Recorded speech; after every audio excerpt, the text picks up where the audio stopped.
How to export an image in JPEG format using Figma.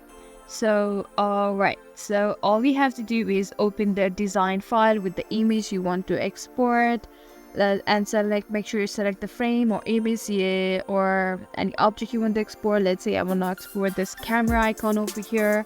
I've selected this. Now all you have to do is go to the right section. There's a panel, and at the very bottom you can see the option of export.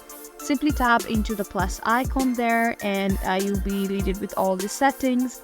You have right now it's in PNG. Tap into this arrow and you'll be greeted with the drop down menu, and there's option of JPEG.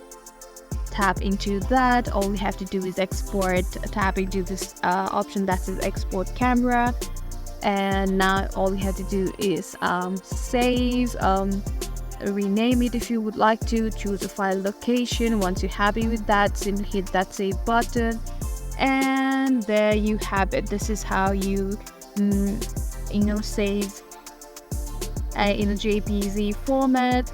I hope this video was helpful. If so, give it a thumbs up and subscribe for more Figma tips. Happy designing!